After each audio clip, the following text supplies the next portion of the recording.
Well, the New South Wales Premier has fired further shots at other states and territories today, who she rightly claims continue to redefine what a hotspot is and therefore keep most of Sydney out of their jurisdictions. Meanwhile, the tourism industry, the most impacted industry in this country because of the pandemic, has pleaded today for an extension of JobKeeper after its expiry in March. To the Australian's economics editor, soon to be Washington correspondent, Adam Creighton. Have you packed your bags yet, Adam?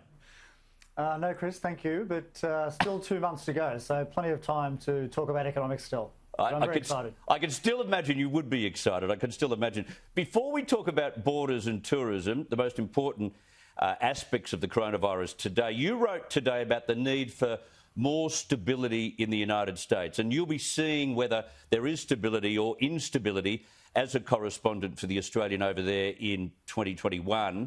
Is this week likely to be a step in that direction, a more stable America? Well, certainly let's hope that the inauguration goes smoothly. Obviously, there are some concerns over there right now about protests and so forth. Indeed, one senior official there told me there are some 15,000 troops currently in DC, which is more than Afghanistan and Iraq combined. So that's an extraordinary statistic. So certainly enormous military presence there in Washington. More generally, yes, look, I think it's fair to say, whether you're a Trump supporter or not, that the last 6 or 8 weeks of the Trump presidency were not great for Republicans or for Trump's legacy.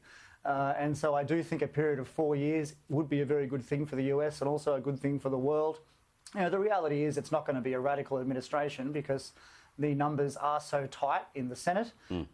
Yes, sure, the Vice President will have the casting vote, but the reality of US politics is that there is a lot less party discipline than in Westminster systems, and so the reality of a 50-50 split in the upper house there means that not a lot will get passed by the Democrats. You'll see senators break off and so forth. And of course, the incoming president himself is a well-known centrist, so even though people around him might be trying to pursue radical agendas, I don't think it will be in Joe Biden's nature to do that. So yes, look, I think a period of stability is a good thing, also for Australia too. And by the sounds of things so far, the incoming cabinet will be quite partial to Australia. Yeah. Good news. I hope you're exactly right on both fronts. All right, borders. And the New South Wales Premier got stuck into the other states and territories today, which he's done a lot. However, in the current numbers that we have in Greater Sydney and the extent to which the cluster in Baralla has plateaued, the definition of a hotspot is what she wanted to tackle today, and I thought she hit the nail on the head. Let's play a little bit of what Gladys Berejiklian had to say. First of all, I don't really understand the traffic light system. I just want to make that clear. There is no place in Australia that's deemed a hotspot. So if there's no place in Australia that's deemed a hotspot, why do we even have these border closures or border restrictions? And why should residents of the Tweed, for example, have to get a permit just to travel a few kilometres over the border? It doesn't make sense to me. Is the current risk worthy of having border closures? No. I just don't understand it when people make decisions to designate something a hotspot or a red zone when the Commonwealth health experts deem no part of Australia to be a hotspot.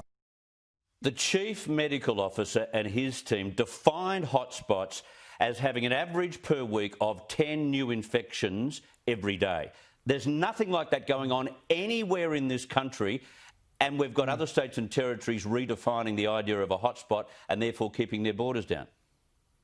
Yeah, look, the Premier is very right on this. I mean, it's a loaded term, hotspot, for a start. It's an hysterical term, and and there's no place in Australia that even meets the definition. So it really is laughable, and certainly by by international standards, it's comical. Our handful, our dribble of a few cases, and the hysterical reaction to it that we see from from the various states. Not so much New South Wales, as you've alluded to, but certainly the other states. I mean, the border closures, the passes that are required, the so-called colour zones.